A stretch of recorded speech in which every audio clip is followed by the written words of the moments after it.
Hi, I'm Dr. Paul VanValin. I'm the president and founder of Eden Counseling and Consulting, also president and founder of Eden Leaders Institute. And this is one of our series of presentations that we've been making now for over a year and a half, directed to leaders, both in the marketplace, pastoral leaders, government leaders, how to live well, personally, professionally, and today we're talking about efficiency and impact. How do we accomplish everything there is that needs to be done? So just by way of brief introduction, if I can get this to move, there we go. Preacher's kid, married for a good long while, and soon it'll be a bigger number than 39. We have been doing what we've been doing since 95. And I've been working with leaders ever since 1987. So I have a number of years of experience working with both coaching and consulting with leaders. The Institute exists to help develop you and your mission, including family and community. I'm just referencing that we have third Thursday online leaders training. Today happens to be the fourth Thursday because we were doing an intensive last week, which is bringing leaders in to work with them as a team. And so consistent with today's topic, how to keep margin in place, sometimes things need to be restructured, rescheduled in order to live a sane and healthy life. You can go to YouTube and look at our past training, and you can contact us directly for coaching and consulting needs. Today we're going to work on looking at margin, the white space on either side of a page so you can write some notes. If you fill the page, there's no room for anything extra. To live without margin is very stressful. And so we're going to look at a particular exercise that has been really impactful in my own life, and we're going to take a look at that together. And you can get a copy of that. At the end, I'll give you some contact points so you can get a copy of this and look at it and work on it yourself. So I'm going to show you a video by Brian Regan. He's one of my favorite comics. So we're gonna look at that all together right now.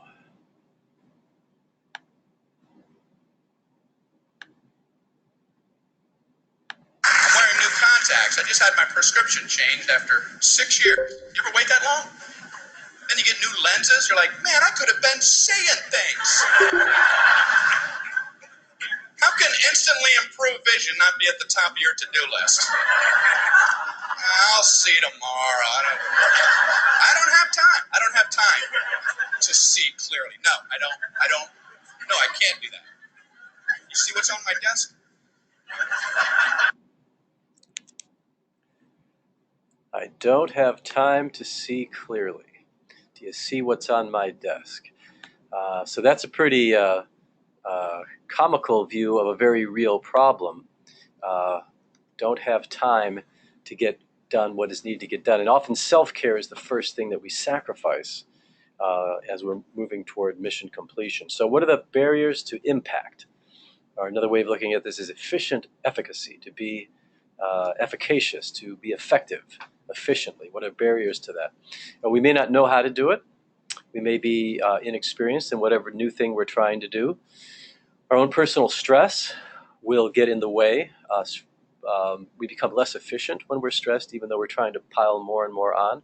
So 3 things I tell all leaders: you need to understand your anger, anxieties, and addictions. If you understand what they are and how to manage them, we all have them. If you manage them well, you're going to be more efficacious. Managing your own limits, knowing when to stop, when to say no. My favorite response to a request is no. I don't always say it right away, but I think it. Someone says, hey, can you help me with this? I'll think no. And then I'll think, can I find somebody else to do it? And if I can find anyone else to do it, then I say no. I only want to be doing the things that I am being called to do, that I personally am the best or only person to do it. Sometimes I will delegate a task that I could have done more efficiently and better, but I'm not going to do it because it's not on my to-do list for the day, and they would benefit from learning how to do it. So learning to say no. Having lack of resources, and any new organization is going to have this. You don't have enough time, health, funds, or manpower. Now, I threw health in there because health is a resource, and managing our health is as important as managing our wealth. Lack of clarity of mission, so there's just inefficiency because we're scattered. We're not pulling it together. And everybody goes through periods of time when we're inefficient, don't have the resources. But I really believe that if we're following our call, we're gathering wise counsel as we go, we will get it done. We'll figure out how to do this. So one of the things I just want to reference is what I call the control pendulum. Whenever things are going back and forth, I like a pendulum model. So a pendulum just swings like this, and on this side over here, we would have doing it all myself. No one else can do it better than me. I don't have any other help. I'm doing everything on my own. And over here we have, I've given it all away. And we'll flip back and forth. I go through periods of time where I'm just inundated with things, so I disperse them to other staff, but I don't really keep enough management, and it kind of gets out of hand. Then I grab it all back and do it myself. So there's this pendulum that we go back and forth on. And what we want to do is build a good infrastructure of our organization with all the members playing to their strengths. We would really like to develop organizations where people can be specialized in what they do. Sometimes that requires growing it to a certain position so we can have that, or growing people so that they can become these really important entities to our organization. And then we define their standards of performance very clearly so they know when they're doing a good job and we can manage it well. Last month, we had my friend Tom Nolan teach on some of these issues. He showed us the 6x6, which was used. He got exposed to it through Bill Hybels, who's a very influential leader in our world. And I've been adapting those same tools. So building an infrastructure, putting people in the right place, the right job with the right training, and then keeping it all together with good oversight. That's where we'd love to be. Part of managing with margin is you have the capacity for rest and recovery, not just personally, but also organizationally. What stresses, particularly the top leader, stresses the organization. And this is a basic principle of stress management. We can have the stuff that it takes to make it through something, but unless there's some rest and recovery, we're eventually going to get drained and vulnerable, and our cracks are going to show, and the people that we don't want to be, we start becoming. And time is an important factor here. So if you have a big project going on, are you planning rest and recovery? If your organization is going through a lot, are you planning a time of rest and celebration perhaps? So these principles of prevention that include strategic planning for rest, time, knowing yourself well enough, knowing your organization, what helps us recover. And I'll share a recent story that you'll see that my organization needed respite from a staff person. And once we moved that staff person out, there was like this restful new energy that came in.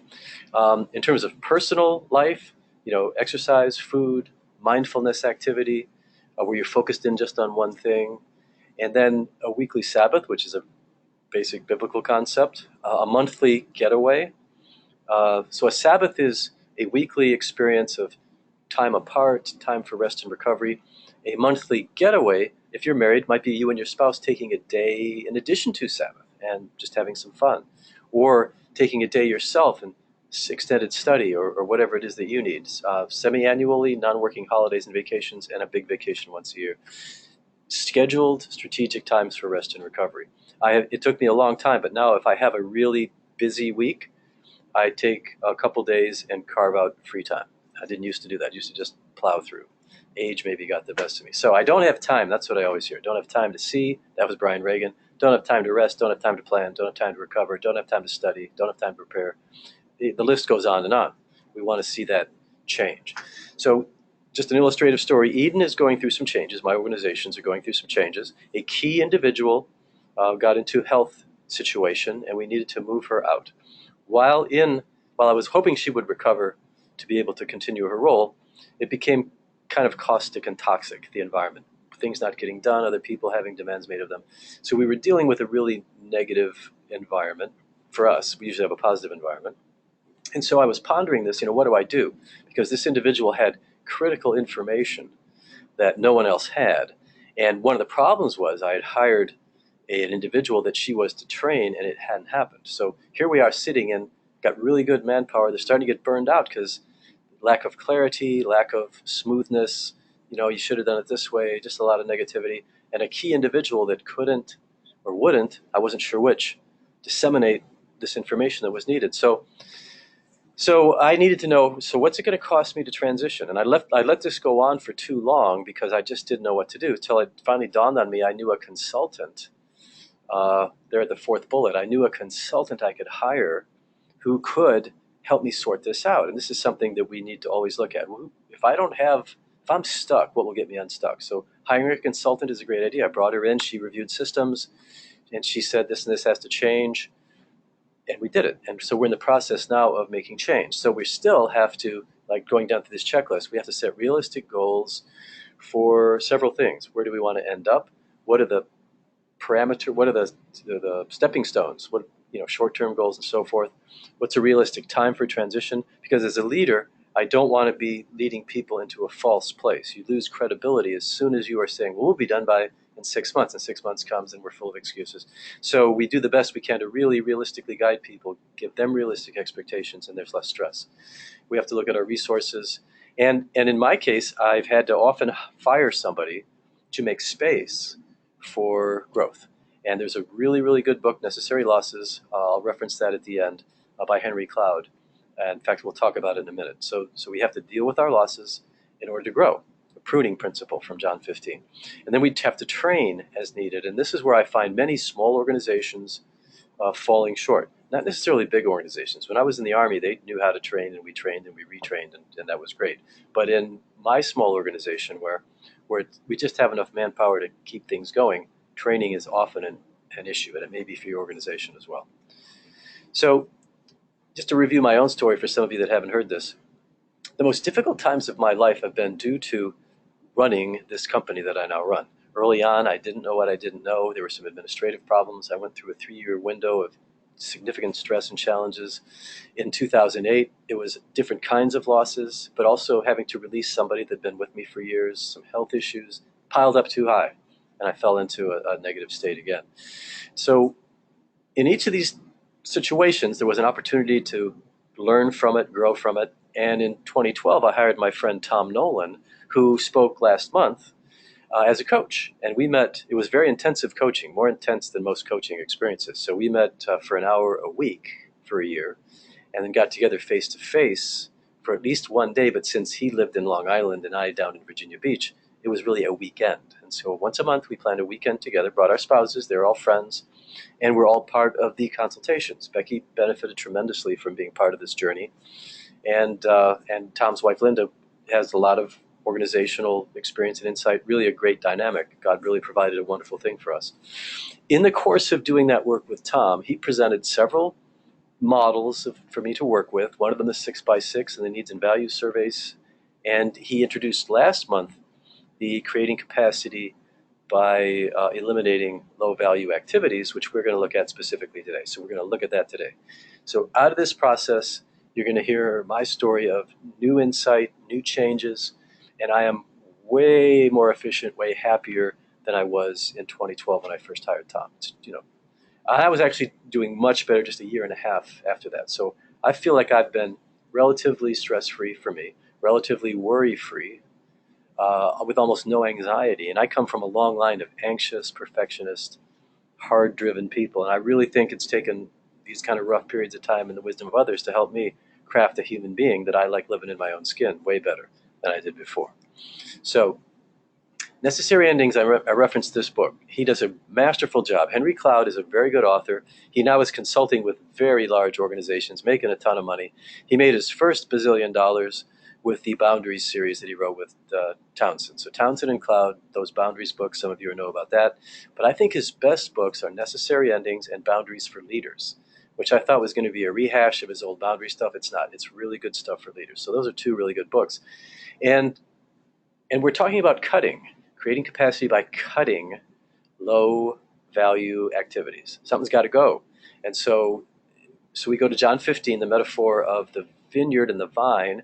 I am the true vine, my Father's the vine dresser. Every branch in me that does not bear fruit, he takes away. And every branch that bears fruit, he prunes it so it may bear fruit. In other words, every branch gets cut.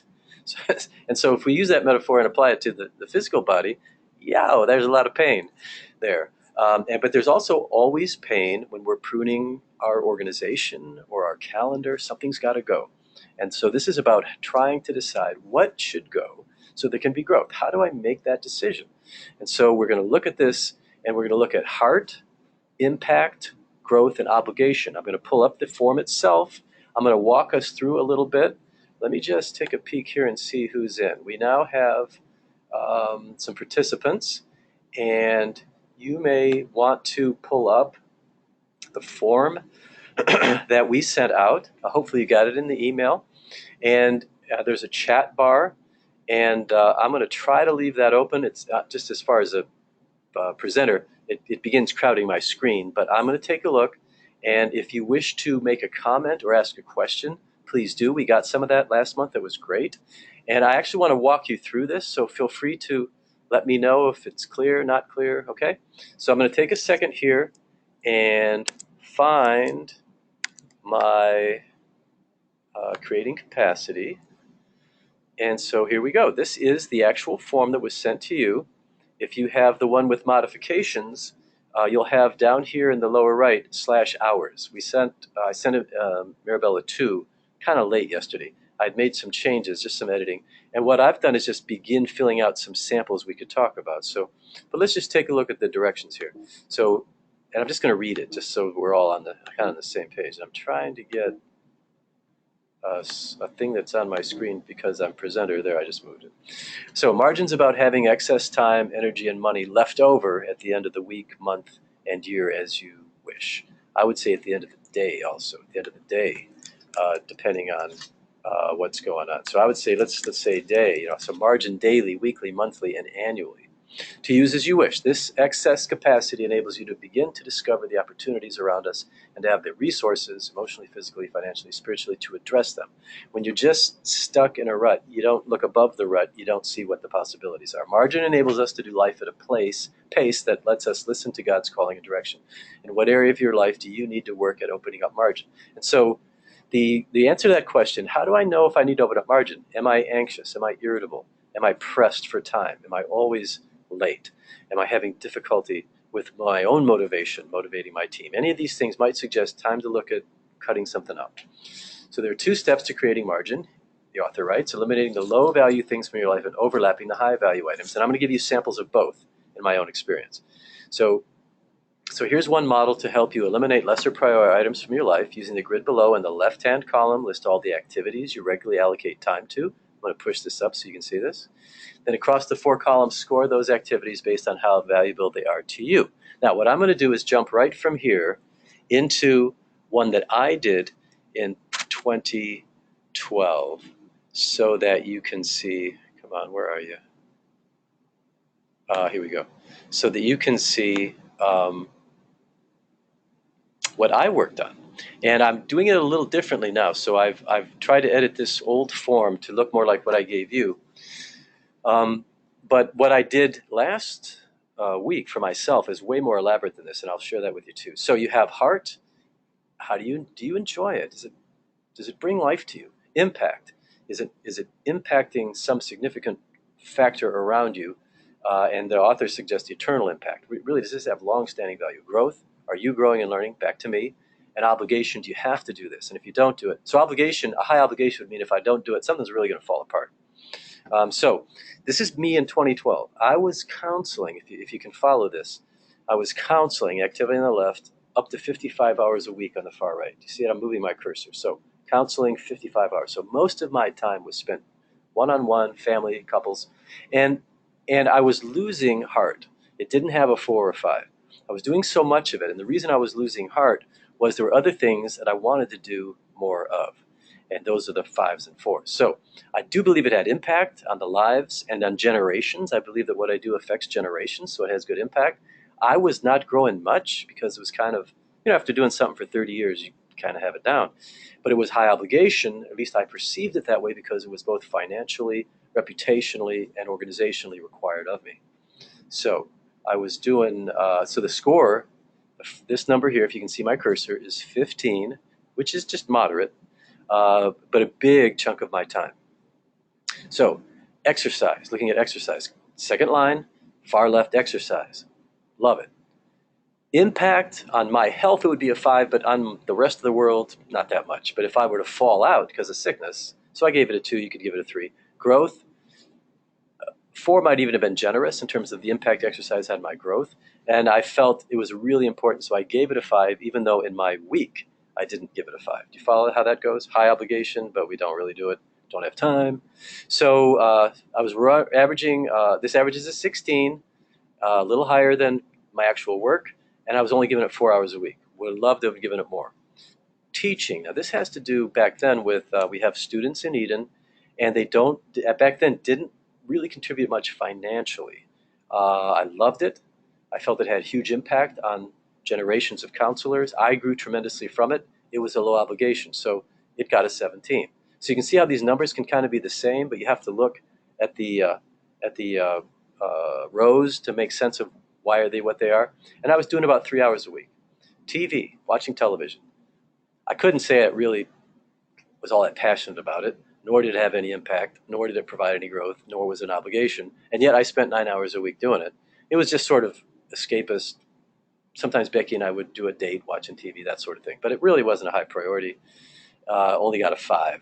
And so overall would simply be, I don't know if you're seeing this when we get rid of stuff that's come popping in here.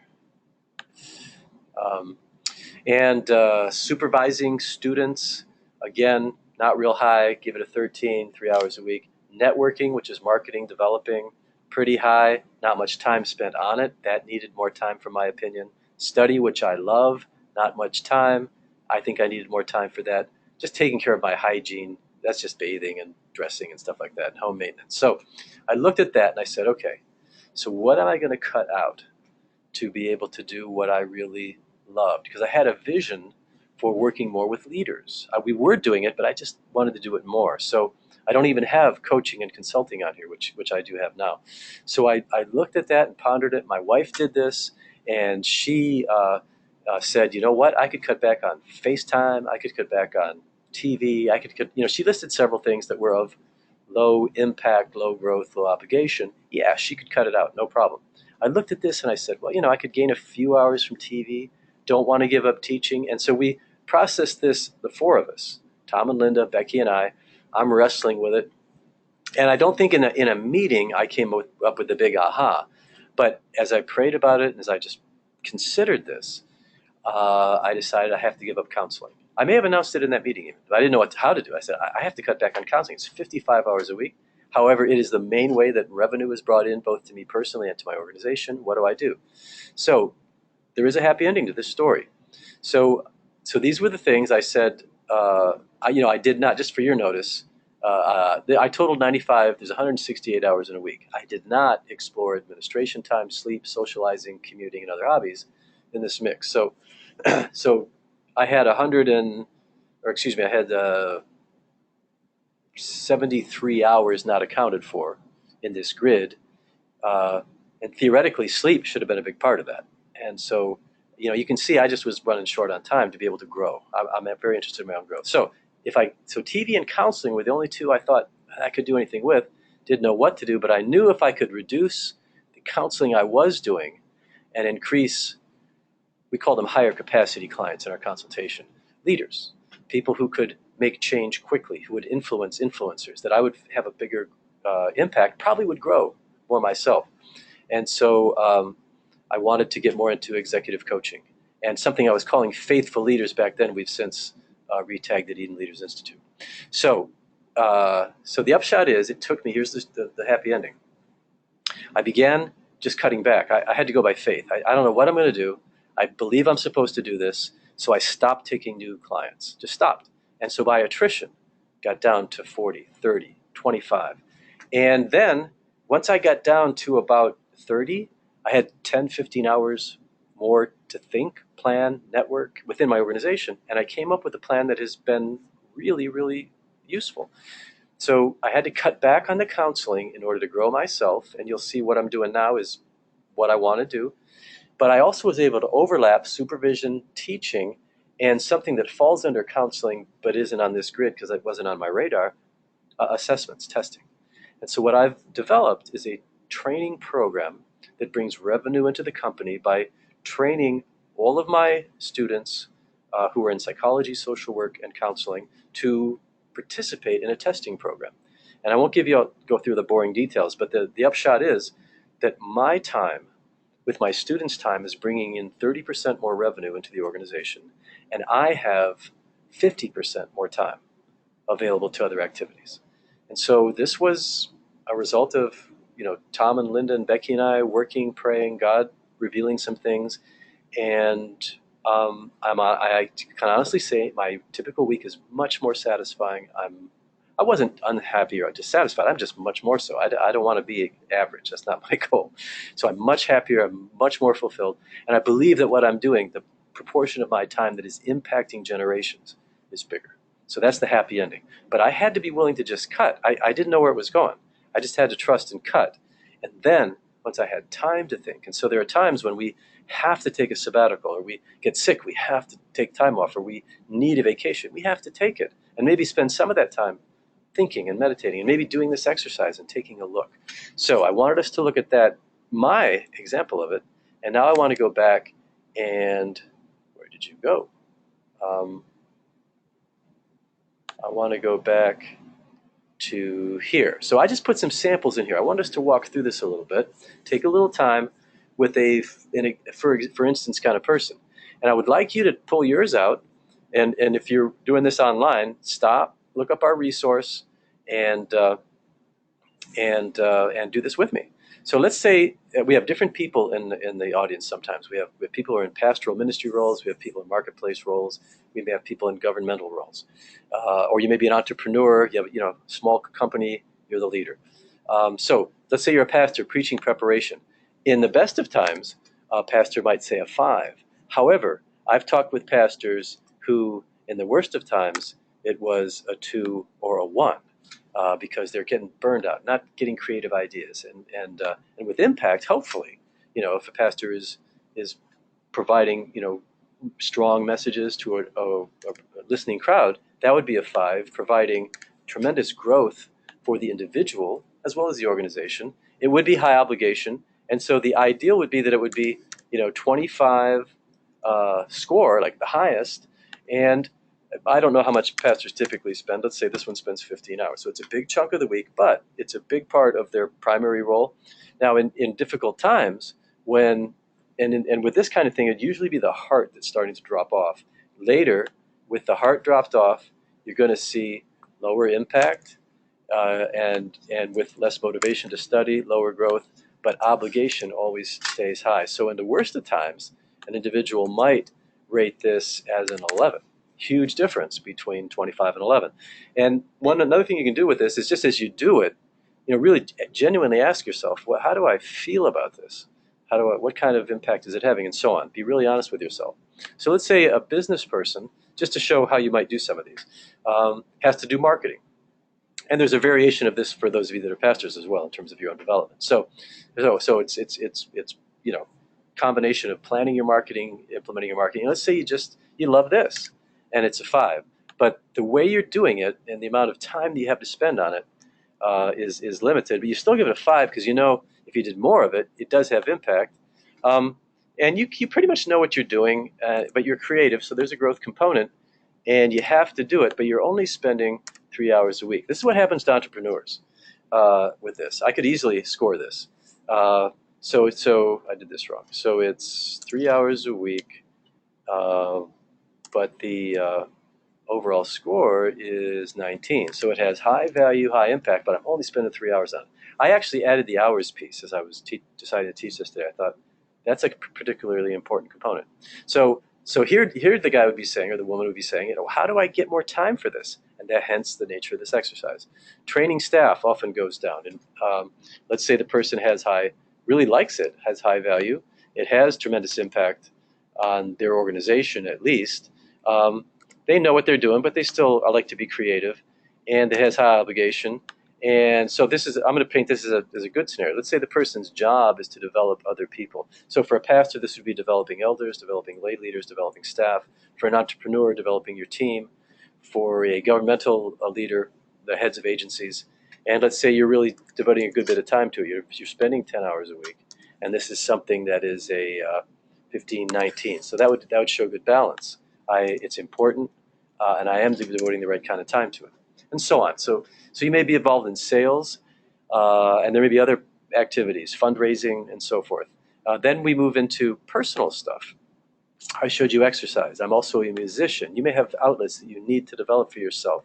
Again, almost everybody in our culture needs to look at TV, family time, marriage time, prayer and study time. So these things, you would go as it follows. So like prayer. Um, let's say the person's not a prayer warrior, but they think it's important and they actually do benefit from it. So they rated it 4. We have to be careful not to fall into stereotypes and rate these things as if we should be doing them this way. We need to be honest with ourselves. And so let's say the impact right now is low. I'm just not seeing any benefit from it. Don't think I'm growing, but it has high obligation. This would be an area, for example, and I'm spending 2 hours a week. So I intentionally crafted this way so you'd see an example that maybe the time itself is giving it a low grade. So having a 13, when maybe in my faith I really wish I did more. I know I would benefit in my spirit and my mind and my body, but I'm only spending 2 hours, but it's all I have time for. Maybe I'm spending 15 minutes, 10 minutes a day, something like that. So then again, we'd be going back and trying to find other things. Once you have done your scores, you take a look and see what are the low value exercises or roles that you can eliminate. And what I would add is another line, which I didn't, but you might want to just type this in. What high value activities do I need to increase? Because that's really how I use this. I began looking at saying, okay, this is really, really important, but if I already know what I need to increase, it's not a guessing game. Maybe I just need to leave space and be creative and consult my consultants and let God speak to know what to do with it. But most of the time in my life, I know what I need to be doing more of. I want to do it. I just don't have time to do it. And that's the dilemma. So you could ask yourself and make lists, as I did in the other exercise, so that we have a list of these are our activities. So what I did this week was I made 3 grids. And I didn't do this for you all. I didn't want it to sound too crazy or complicated, but I took this box that you see right here, activity on the left, total hours on the right, and I copied the box and I pasted it 3 times. And so I did work, personal, and then ministry, because I'm engaged in nonprofit and for-profit activity. And so it's pretty extensive. And I still can, and as I look at it, I'm really way more contented with now than in 2012. I really think that I have with God's help and my advisors' help, and so on. But there's still more that needs to be done, and I still am not as efficient as I need to be with particularly training of my staff and administrating Eden. So I'm looking at it again, and once again, TV is bottom on the totem pole. But I have to get more efficient I'm still spending too much time on 2 other areas. So I'm going to have to take some time and think and consider, how do I delegate more or cut back? And delegation is one of the critical pieces. I was doing a consultation for myself with Jim Buick, who's a very good friend of mine. He is a former vice president of Brunswick, former president of Zondervan Publishing, very influential leader, really wise. And he developed his own coaching model. And I spent a day with him, and it was touched my heart, my mind. And I was early on in developing Eden, and his conclusions were, Paul, you're going to have to delegate out a lot more. You're doing way too much. And I just sort of sat there in a slump, like, yeah, I got got no resources. But I made a point 10 years later of writing to him saying, Jim, it took 10 years, but I really appreciate your input, because it just took a while for me to develop to the place where I could delegate some of this stuff. And that's where I'm at now. I still can delegate stuff if I take the time to train the people to do what I need them to do, which then gets back to this whole time thing. Time is really the most valuable asset you have. Your own mind, your spirit, your life experience, your story, and time. That's it. That's the stuff. So that was the cutting exercise, which I zipped through faster than I thought I would. Any of you have any comments or questions? Do you feel like you're getting it? And do you feel like this is something you could do? Because my goal for this particular training is to throw out a real life example, take you through it enough so that you could kind of see how you do it, and then really encourage you to take a little time and do this. If you have a spouse, work it with your spouse. Becky and I work together. We function in the organization, so what I do affects her, and every now and then just revisiting what we're doing and how we're doing it to make space for each other, for personal ministry, personal refreshment. So I'm not seeing any comments or questions. I'm trusting that you're all on board with it. So I'm going to probably end this early. This is probably going to be a shorter presentation. And if a question comes to mind, if you want me to revisit something, go back and look at something, just shoot us a chat you have in your GoToMeeting window, and we'll do that. But I'm going to move on and review the resources that are available to you. And Necessary Endings by Henry Cloud, recommend that book. I would also tuck in fact, let me just do this. Since we're on Henry Cloud, his book, Boundaries for Leaders, is a really good book as well. And so I'll just have that on the site. As again, it's not just his old Boundaries book rehashed. It's really an excellent preparation. And so just for those of you that are in our area, what did I do? Let me back up. I hit the wrong something. If you are in Tidewater area, Hampton Roads, Southeast Virginia, we're doing, Dr. Bonnie Erb has workshops coming up in April. Contact us for that. All of my training that I've been doing, I think except for one that we didn't record, are on YouTube. You can look at Paul VanValin, A Good Shepherd, tuck Good Shepherd into this title so it can be searched with the same engines. You can reach us directly at the website, moretraining, EdenCounseling.com. And from there, if you lose my email, you can click on it and get back to us. But for anybody who's interested in having the resources we have, you can't find them online, you're getting lost, I would recommend you feel free to contact me or, or Mirabella. So let me, I know I need to do this. Okay, so let me put Mirabella in here as well, because if you're doing this online, she'll get to you faster than I do. If I don't recognize who you are, for those of you that may be picking this up, and we do have some folks that are following us online, that would be useful. And then let me just cut this out and move it on to the next one. So this is how I do stuff, make it up as we go, right? So either contacting Mirabella or me directly anytime for whatever questions, we're fine to do that. So I saw some thanks. So it is more clear to you. Thanks for the input, Carnell. Thanks for the feedback. That's great. And so another thing I want you to do, Mirabella will be sending out, so this isn't a topic, but I'm going to plug this in anyway. I'm going to be in New York City in May. Becky and I will be in New York City. For those of you that are in New York, if you want to make contact, we have a conference consultation plan with my friend Tom Nolan, but we have some other time available. And if you were interested in having us participate in ministry or just get together, we'll be up there during that window of time. So I'm just letting you know about that. But topics we have covered. You're going to get a Survey Monkey, those of you that participate. I really would like you to fill it out, and I would like you to consider what we have been through together and what you'd like. And there's room to add that to this. So we've done training on marriage and family, communication, conflict resolution, personality differences, spent two sessions on that, stress and burnout, critical stress, which are those sort of potentially traumatic stress, and trauma itself. All that we've covered. And so sometimes, when you get these surveys, you don't think, I don't know what I'd like to request. So I thought I'd maybe kind of try to spice that up a bit.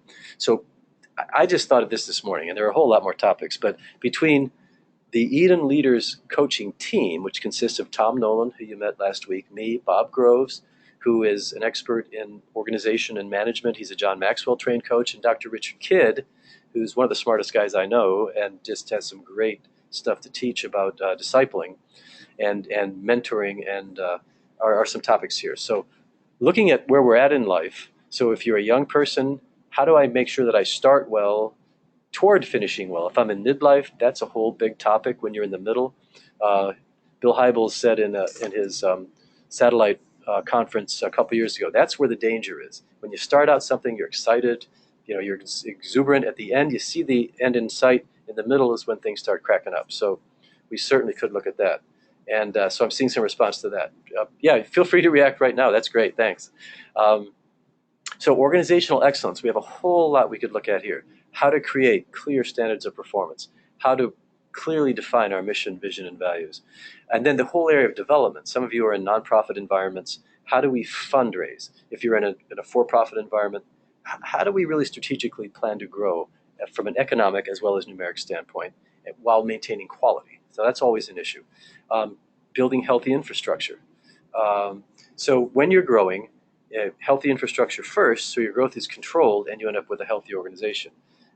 we're often playing catch up. We just happen to hit a growth spurt, and pretty soon we're like drowning. And then all kinds of issues pertaining to relationship, communication, and boundaries. All are certainly possible.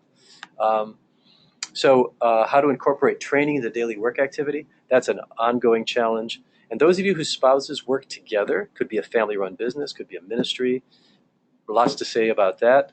And then the whole concept of Sabbath, which relates to having margin and time. How do we, particularly those of you who are in ministry, most people think of the Sabbath as Sunday.